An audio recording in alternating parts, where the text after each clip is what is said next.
सास बहू की दिवाली पार्टी। रोशनी के मम्मी पापा दिवाली देने आने वाले थे। रोशनी उनके आने का इंतजार कर रही थी। अरे मम्मी पापा के लिए कुछ मीठा तो मैंने मंगाया नहीं, एक काम करती हूँ घर पर ही खीर बना लेती हूँ। मम्मी पापा को बहुत खुशी होगी जब मैं उन्हें अपने हाथों की बनाई हुई खीर खिलाऊंगी। शांति एक काम कर, तू मुझे थोड़े से ड्राई फ्रूट काट दे, मैं अपने मम्मी पापा के लिए खीर बना रही हूँ। भाभी ड्राई फ्रूट तो बड़ी भाभी ने अपनी अलमारी में रखे हुए हैं, आपको उनसे मांगने होंगे, रसोई में ड्राई फ्रूट तो रखे ही नहीं। हाँ तो कोई बात नहीं, मैं मम्मी जी से अभी बोल देती हूँ, वो अलमारी में से निकाल देंगी, तब तक तू चावल धो दे। एक तो मैं परेशान हो गई हूँ, जब देखो मम्मी जी सारी चीजें अपनी अलमारी में ही रख देती हैं। काम वाली के सामने कुछ बोल नहीं सकती, पर गुस्सा तो मुझे बहुत आता है उनकी इस तरह की हरकतों को देखकर। रोशनी, मम्मी को कोई बदल नहीं सकता, मम्मी शुरू से ही ऐसी है। पर पहले की बात और थी अनिल जी, अब मैं इस घर में बहू बनकर आ गई हूँ, तो मम्मी जी को ये सब नहीं करना चाहिए। रसोई की चीजों पर मेरा भी उतना ही हक है जितना मम्मी जी का। तभी रोशनी के ससुर जी आ जाते हैं। क्या हुआ बहू, इतनी परेशान क्यों हो? कुछ नहीं बाबूजी, वो बस मन थोड़ा दुखी हुआ है। मैं देख रही हूँ मम्मी जी मुझे अपना नहीं मानती हैं, तभी वो सारी चीज अपनी अलमारी में छुपा लेती हैं। आज मुझे अपने मम्मी पापा के लिए खीर बनानी है, पर ड्राई फ्रूट रसोई में नहीं है, मम्मी जी की अलमारी में रखे हैं। अब मुझे उनसे मांगने पड़ेंगे, वो दें या ना दें उनकी मर्जी है। तभी रोशनी की सास मनोरमा भी आ जाती है। क्या चल रहा है यहाँ? इतनी सुबह सुबह क्या बातें हो रही हैं और रोशनी तो किसे शिकायत कर रही है? अरे मनोरमा, कोई शिकायत नहीं कर रहा, बस बहू तो कह रही थी कि वो अपने मायके वालों के लिए खीर बनाना चाहती है, पर ड्राई फ्रूट्स तुमने अलमारी में रखे हैं। हाँ रखे हैं, क्यों न रखूं? जब देखो तब रसोई में चीजें खत्म हो जाती हैं। मैं बचा कर रखती हूँ ताकि जब कोई जरूरी काम हो तो मिल जाए। वैसे भी ये ड्राई फ्रूट्स मेरी पसंद के हैं और मैंने इन्हें अपनी अलमारी में रखा है, तो बिना पूछे कोई हाथ ना लगाए। क्या जरूरत है रोज रोज खीर बनाने की? मम्मी जी, मेरे मम्मी पापा आज दिवाली देने आ रहे हैं, उन्हें मेरे हाथ की खीर बहुत पसंद है। क्या मेरे लिए ये जरूरी काम नहीं है? और मम्मी जी, मैं इस घर की बहू हूँ, कोई बाहरी नहीं। रसोई की चीजों पर मेरा भी उतना ही हक है जितना आपका। ये घर सिर्फ आपका नहीं है, मेरा भी है अब से। मम्मी, रोशनी ठीक कह रही है, वो बस प्यार से अपने मम्मी पापा के लिए कुछ बनाना चाहती है, दे दो ना ड्राई फ्रूट्स। तू बीच में ना बोल अनिल, मैंने इतनी मेहनत से घर चलाया है, अब मुझे सिखाएगा तू? और रोशनी, मुझे ये सब ड्रामा बिल्कुल पसंद नहीं है। तुम सिर्फ बहू हो, इस घर की मालकिन नहीं। मालकिन बनने का शौक नहीं है मम्मी जी, पर सम्मान की उम्मीद तो कर सकती हूँ ना। आप हर छोटी चीज छुपा कर या हिसाब रखकर मुझे हर पल ये एहसास क्यों कराती है कि मैं पराई हूँ? कि आप नहीं चाहती कि मैं भी इस घर को अपना मानूं? बस करो, दोनों शांत हो जाओ। मनोरमा, तुम ये क्या कह रही हो? बहू से ऐसे बात करते हैं क्या? अगर उसने खीर बनाने को कह दिया तो कौन सा पहाड़ टूट पड़ा। अब तुम दे रही हो या फिर मैं बाजार से मंगवाऊं? बोल तो ऐसे रहे हो जैसे करोड़ों रुपए का दहेज लेकर आई है बहू। दे रही हूँ, मुझे पता है जब तक ये खीर में ड्राई फ्रूट डालेगी नहीं, इसे चैन नहीं आएगा। रोशनी को बुरा तो बहुत लग रहा था कि उसकी सास उसके साथ कुछ ज्यादा ही सख्ती से व्यवहार कर रही थी। शाम को तो हद ही हो गई जब रोशनी के मम्मी पापा घर आए और उनके सामने मनोरमा अपने पैसों की अकड़ दिखाने लगी। उस समय पड़ोसन भी आई बैठी थी।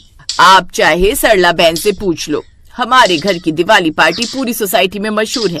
ऐसी ऐसी बढ़िया लाइट्स लगवाकर हम अपनी कोठी को सजाते हैं कि यहाँ से गुजरता हर कोई हमारी कोठी की सजावट को देखकर वाह वाही करने से नहीं चूकता है। बिल्कुल सही कह रही है मनोरमा जी, इनके घर की दिवाली पार्टी की जो सजावट होती है, हम सब की आंखों देखी है। बहुत सुंदर सजावट करवाती है मनोरमा जी, और पैसा भी काफी लगाती है। अब पैसे की क्या ही बात है, दिवाली पार्टी हो रही है तो पैसा तो अच्छा लगाना ही पड़ता है। इतने मेहमान जो आ जाते हैं। अच्छा, मैं कह रही थी आपको भी दिवाली पार्टी में कल आना है। कल शाम 6 बजे का समय है, तो हम चाहते हैं हमारी बहू के मायके वाले समय पर आए। बहन जी, आते तो जरूर, पर कल हमें शीतल के घर जाना है। कोई बात नहीं, दिवाली वाले दिन मिलने आ जाएंगे। कोई बात नहीं बहन जी, दिवाली के मौके पर हर घर में सब व्यस्त होते हैं। रोशनी, तुझे ये वाले दिए अच्छे लगते हैं ना? मैं तेरे लिए उसी दुकान से लाया हूँ जहाँ से तू हमेशा खरीदती है। थैंक यू पापा। हाँ, मैं इन्हीं मिट्टी के दियों के बारे में सोच रही थी। आपने बहुत अच्छा किया, आप मिट्टी के दिए ले आए। इनके बिना तो दिवाली अधूरी है। मम्मी जी, हम दिवाली पार्टी में इन दियों को जलाएंगे। उस समय तो मनोरमा कुछ नहीं बोली, पर रोशनी के मम्मी पापा के जाने के बाद जब रोशनी दिवाली की सजावट का सारा सामान ड्राइंग रूम की अलमारी के ऊपर रखने लगी, तब रोशनी, एक बात कान खोलकर सुन लो बहू, ये जो दीपक तुम्हारे पापा लाए हैं मिट्टी के, इन्हें दिवाली पार्टी में जलाने की भूल मत कर देना। मैं नहीं चाहती कि इस तरह की सस्ती चीज दिखाकर मैं लोगों के बीच अपनी हंसी उड़वाऊं। पर मम्मी जी, मिट्टी के दिए तो दिवाली की रौनक है, इन्हीं से तो दिवाली की जगमगाहट दिखाई देती है। दिवाली की जगमगाहट के लिए ये सस्ते से 2 रुपए वाले दिए नहीं जलाने, उसके लिए मैंने इंतजाम कर लिया है। मैंने महंगी लाइट्स लगाने वाले को बुला लिया है। अभी थोड़ी देर में हमारी पूरी कोठी लाइट से चमचमाने लगेगी, इसलिए अपने ये दिए अलमारी में बंद करके रख दो और बाकी की दिवाली पार्टी की तैयारियां देखो, बहुत काम पड़ा है। रोशनी ने उदास मन से दिए अलमारी में रख दिए। अगले दिन दिवाली पार्टी थी। पूरा घर रोशनी से चमक रहा था। रोशनी चुपचाप सब देख रही थी। उसके मन में गिल्ट भी था और थोड़ी टीस भी। वो जानती थी कि दिखावे की इस दुनिया में सादगी की कोई जगह नहीं, पर वो चाहती थी कि उसकी सास को असली खुशी का मतलब एक दिन समझ आए। मेहमान आने लगे। रोशनी भी सबके साथ मिलकर मेहमानों के स्वागत में लगी हुई थी। बहू, तुम्हारे मम्मी पापा भी आ जाते तो अच्छा होता, वो क्यों नहीं आए? इसके मम्मी पापा को कहीं जाना था इसलिए नहीं आए। बताओ तो, बहू की दिवाली और उन्हें दूसरे काम करने हैं। मम्मी जी, मम्मी पापा से बात हो गई है, वो बोल रहे हैं कि वो पार्टी में आएंगे। अचानक लाइट चली जाती है और तेज हवा चलने लगती है। इस समय तो कोई बिजली वाला फोन नहीं उठा रहा, अब क्या होगा? आपने बिल्कुल सही कहा अनिल जी, मेहमान अंधेरे में नहीं बैठेंगे। आज दिवाली का त्योहार है, इसलिए हमारा घर रोशनी से जगमगाता रहना चाहिए। मैं कुछ करती हूँ। अब तुम बिजली बनाने वाली हो क्या बहू? और फिर रोशनी ने अनिल की मदद से अलमारी में से वही मिट्टी के दिए निकाले जो उसके पापा देकर गए थे। रोशनी ने उन दियों में तेल भरा और दियों को पूरे घर में सजा दिया। तभी रोशनी के मम्मी पापा भी आ जाते हैं। पर ये क्या, रोशनी को आज अपनी सास का एक अलग रूप देखने को मिल रहा था। आइए बहन जी। नमस्ते भाई साहब, दिवाली की बहुत बहुत बधाई। आपको भी दिवाली की बहुत बहुत बधाई। दिवाली की ढेर सारी बधाई। भाई साहब, आपकी बेटी सचमुच हमारे घर की रोशनी बनकर आई है। इसने तो इस अंधेरे घर में अपने नाम की तरह इन दियों से उजाला कर दिया। आज आपके लाए हुए दिए हमारे पूरे घर को जगमगा रहे हैं। भाई साहब, आपके लाए हुए दीपक ही आज काम आ रहे हैं, वरना बिजली से चलने वाली लाइट तो खराब हो चुकी है। पर रोशनी ने मिट्टी के दिए जलाकर रोशनी कर दी और इस दिवाली पार्टी को जगमगा दिया। आइए सब लोग दिवाली पार्टी का आनंद लेते हैं। इस दिवाली पार्टी में रोशनी के चेहरे पर एक अलग ही चमक थी। उसकी एक छोटी सी कोशिश ने उसकी सास के दिल में उसके लिए एक अलग जगह बना दी थी। सब मिलकर दिवाली पार्टी का आनंद उठाते हैं। कुछ घंटों बाद बिजली ठीक हो जाती है, पर दिवाली के दिए अभी भी अपनी जगमगाहट से घर को जगमगा रहे थे। जब सब लोग अपने अपने घर चले गए, तब मनोरमा ने रोशनी को अपने पास बुलाया। रोशनी बहू, आज तक मैंने जो भी तुम्हारे साथ गलत व्यवहार किया उसके लिए मैं दिल से माफी मांगती हूँ। कल दिवाली है, मैं चाहती हूँ कि हम दोनों सास बहू मिलकर एक नए प्यार भरे रिश्ते की शुरुआत करें। मैं अपने मन में तुम्हारे लिए कोई कड़वाहट नहीं रखना चाहती। मैं अपनी नई बहू के साथ इस दिवाली खुशियों वाली दिवाली मनाना चाहती हूँ। ऐसा ही होगा मम्मी जी। थैंक यू मुझे इतना प्यार देने के लिए। सास के प्यार से रोशनी की पहली दिवाली खुशियों से भर जाती है।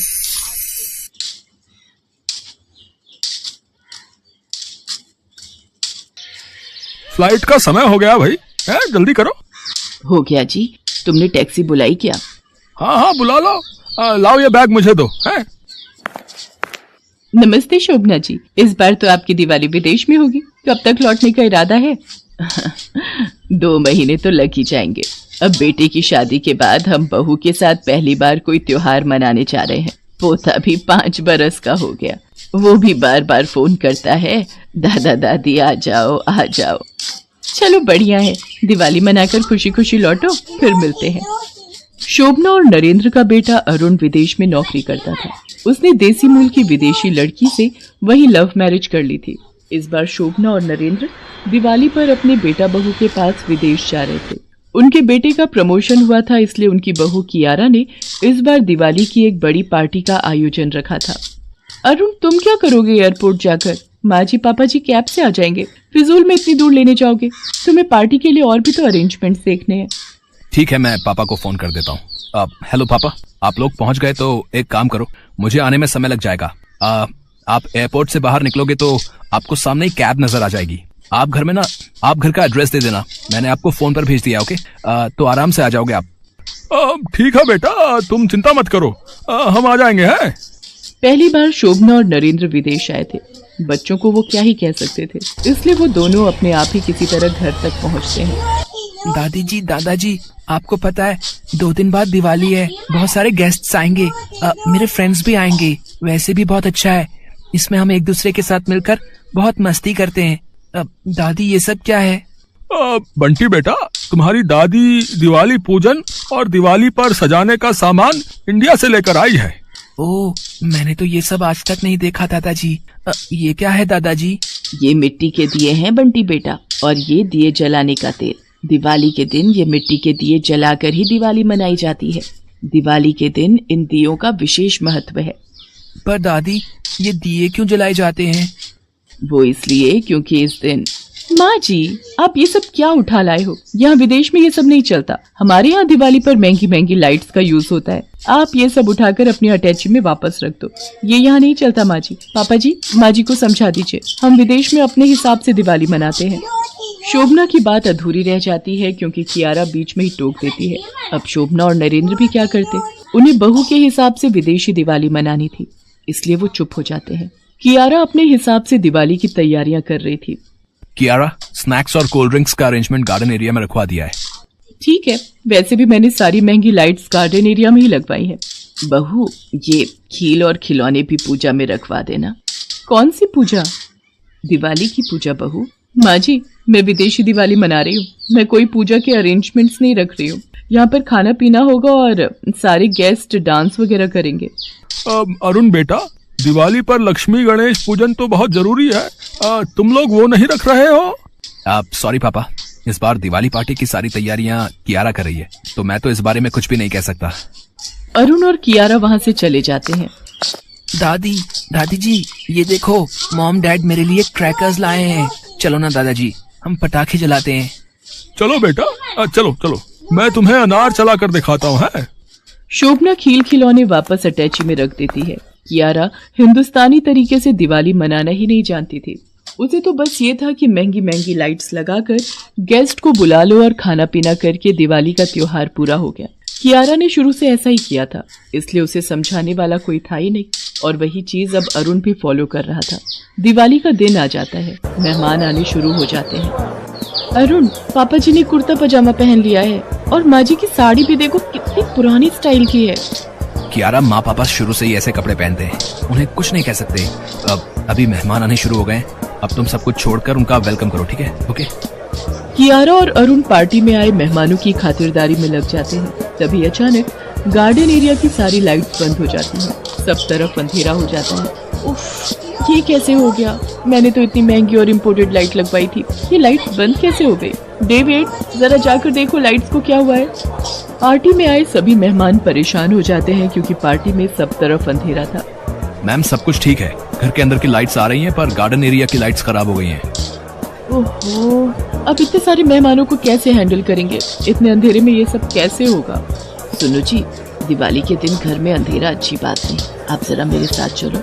शोभना अंदर जाती है और अपनी अटैची में रखे दिवाली के दिए और तेल निकालती है और थाली में सजाकर कुछ देर बाद वो बाहर आती है। कियारा बहू, तुमने गार्डन की लाइट्स जल्दी बंद करवा दी।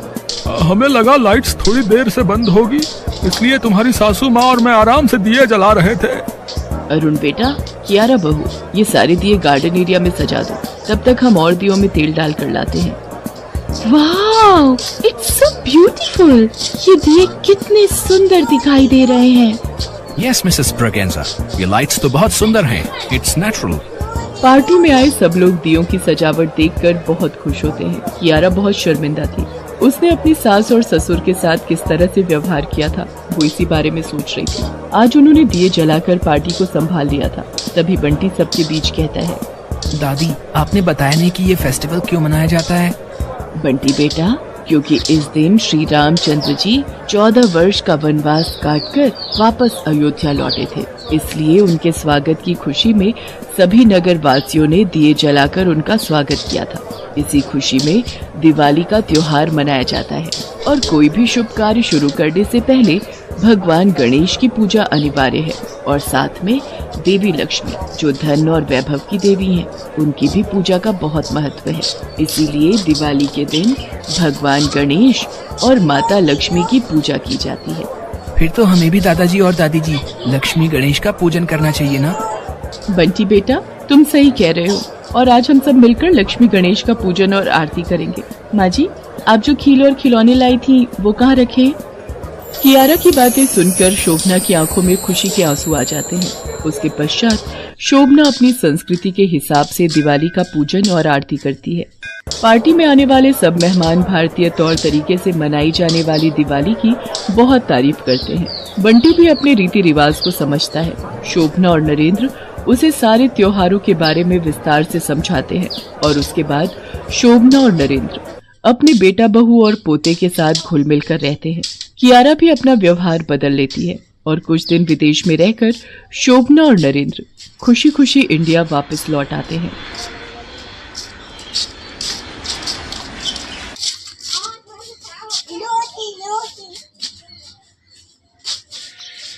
रमा, 20 रुपए किलो आलू है, 10 रुपए के ले ले, बहुत रहेंगे। अम्मा जी, सुबह से आप चौथी बार 20 रुपए गिनवा रही हो। मुझे भी पता है घर की परेशानियां, तभी तो कल 250 रुपए की चादर अपने पलंग के लिए ले ली। मैं कब से अपने पलंग की चादर लेने के बारे में सोच रही थी, पर मजाल है मैंने एक भी फिजूल खर्ची की हो। अच्छा, पिछले महीने 400 रुपए की 2 साड़ियां आपने भी तो खरीदी थी, मैंने तो आपको कुछ नहीं बोला। रमा और उसकी सास दोनों में ऐसी ही नोकझोंक के साथ रोजाना की सुबह की शुरुआत होती थी। रोहित घर में अकेला कमाने वाला था, इसलिए सब कुछ उसे ही देखना था। दिवाली का त्योहार आने वाला था, पर रमा और उसकी सास के पास इतने पैसे नहीं थे कि वो दिवाली की खरीदारी कर सके, इसलिए दोनों ही चुप थी। ऐसे ही एक दिन रमा अपनी सास के साथ मंगल बाजार से आ रही थी, तभी उसकी सहेली शीतल शॉपिंग करती हुई मिल गई। हेलो रमा, कैसी है? नमस्ते आंटी जी। नमस्ते बेटा। शीतल, तू? मैं ठीक हूँ, और तू बता कैसी है और क्या चल रहा है? दिवाली की शॉपिंग कर रही थी। कल मेरी सास मेरे लिए इतने सारे उपहार ले आई, तो मैंने सोचा आज मैं भी अपनी सास के लिए उपहार ले जाऊं।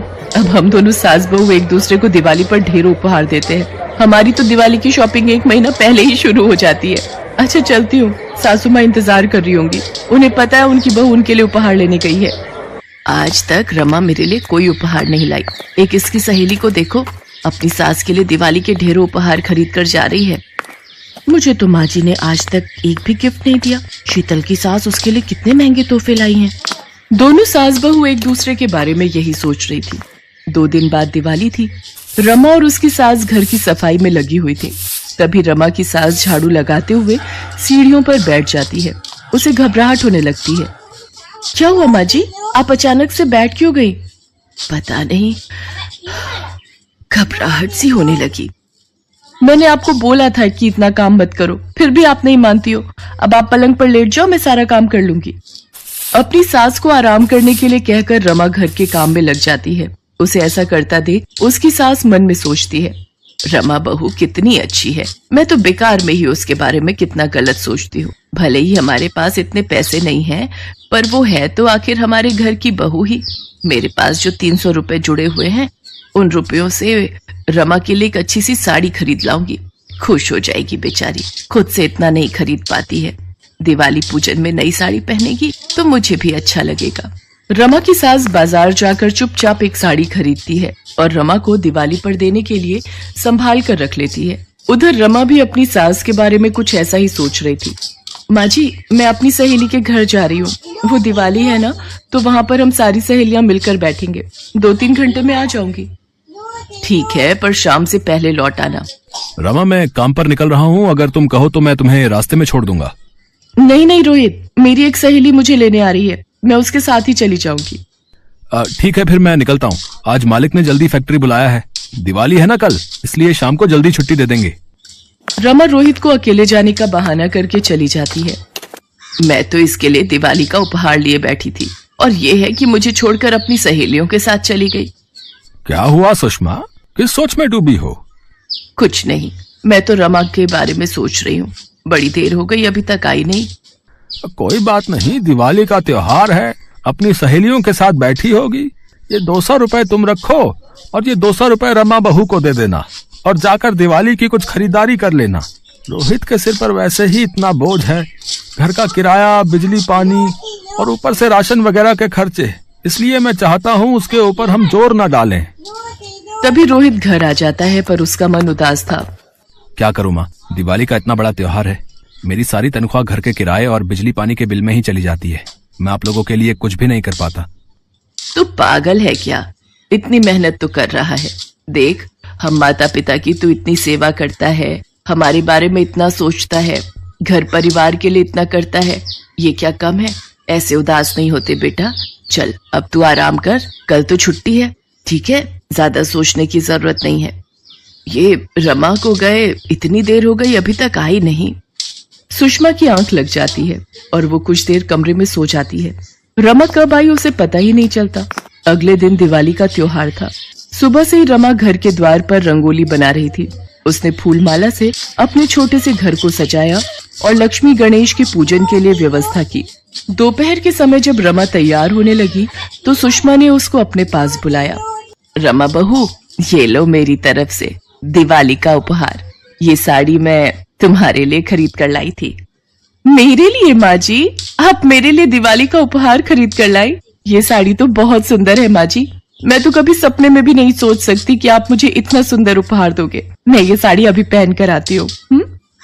सुषमा जानती थी कि वो साड़ी मात्र 300 रुपए की थी। वो अपनी बहू को देते हुए डर भी रही थी, पर रमा तो पैसों से ज्यादा उपहार में छुपे प्यार की कीमत देख रही थी।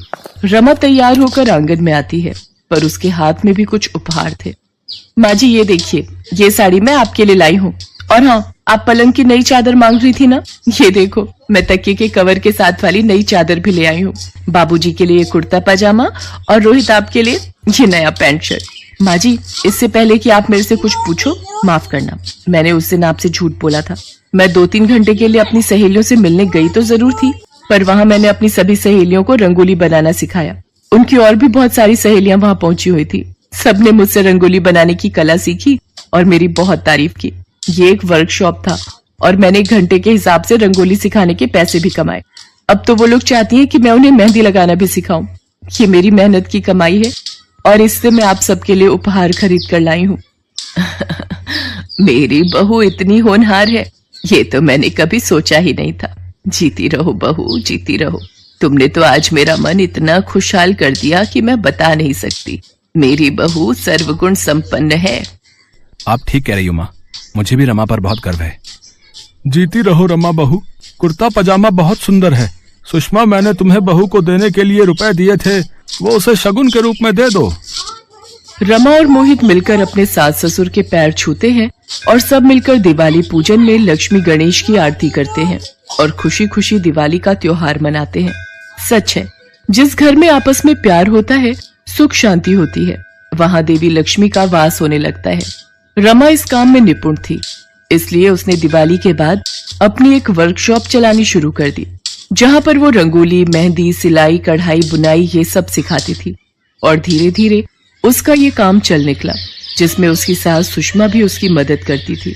दोनों की कोशिश के कारण घर परिवार के खर्चे चलाने में रोहित और उसके पिता को बहुत सहारा मिल गया था।